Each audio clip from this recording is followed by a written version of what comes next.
বিভিন্ন আয়োজনের মধ্য দিয়ে পালিত হয়ে গেল জাতীয় চলচ্চিত্র দিবস 2015।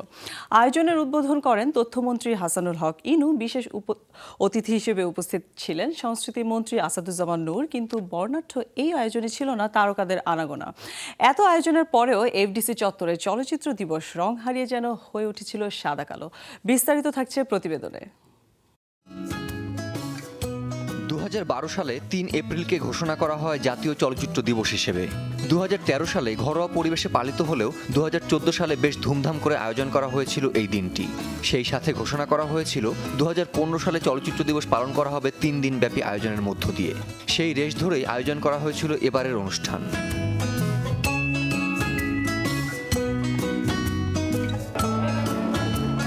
আয়োজনের শুরুটা ছিল উদ্বোধনী অনুষ্ঠান আর র্যালির মধ্য দিয়ে, কিন্তু সেখানে ছিল না চলচ্চিত্র তারকাদের আনাগোনা। যাদেরকে নিয়ে এই চলচ্চিত্র, সেই তারকাদের অনুপস্থিতি যেন এফডিসির রংকে করে ফেলেছিল মলিন। দিবসটা তো আমি মনে করি সবাইকে একত্রিত করার একটা উদ্যোগ, এবং এটা দিয়ে তো আমরা সামনের দিকে তাকাতে পারি।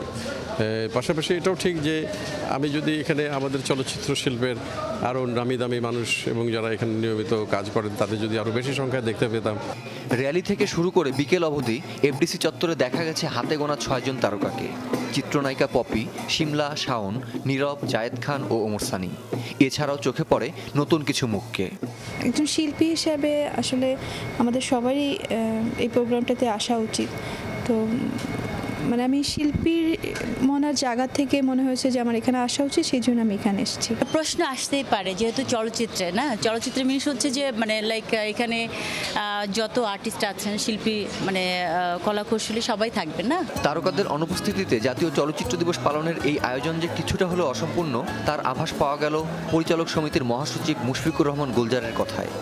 চলচ্চিত্র দিবস যেটা পৃথিবীর কোথাও নেই, অথচ আমরা পাইছি। শিল্পী সমিতির সভাপতি শাকিব খান বেশ কিছুদিন ধরে কক্সবাজারে শুটিং করছে। ওদের সাধারণ সম্পাদক মিশা সওদাগর বেশ কিছুদিন ধরে থাইল্যান্ডে শুটিং করছে। এর নিচে যারা ছিল তারা হয়তো একটু সতর্ক হইলে বা একটু দায়িত্ব নিয়ে শিল্পীদের আনতে পারতো। যেহেতু আমাদের পরিবারের একটা প্রোগ্রাম, তো এখানে আসা আমার একটা দায়িত্ব মনে করেছি বলে কিন্তু আমি আমার কাজ থেকেও একটু বিরতি নিয়ে এখানে এসেছি। আমরা সবাই ব্যস্ত থাকি, আপনারাও ব্যস্ত থাকেন, সবাই ব্যস্ত থাকি না, কিন্তু একটা দায়িত্ব থাকতে হয়। ব্যস্ততার মধ্যে একটা দায়িত্ব রাখতে হয়, একটা ভালোবাসা থাকতে হয়। র্যালি, মেলা, সেমিনার আর সাংস্কৃতিক সন্ধ্যার আয়োজন করা হলেও পুরোপুরিভাবে জমে ওঠেনি কোনো কিছুই। আর তার পেছনে কারণ একটাই, তারকাদের অনুপস্থিতি। আগামী বছর বিশেষ এই দিনটিতে এফডিসি চত্বর হয়ে উঠবে মুখর। হাজারো ব্যস্ততার মাঝেও কর্মস্থল এফডিসিতে ছুটে আসবেন তারকারা। আর তারকাদের দেখে আনন্দে ঝলসে উঠবে ভক্তদের চেহারা, এমনটা ভাবতে ক্ষতি কি। Kamrul Rifat, showbiz tonight.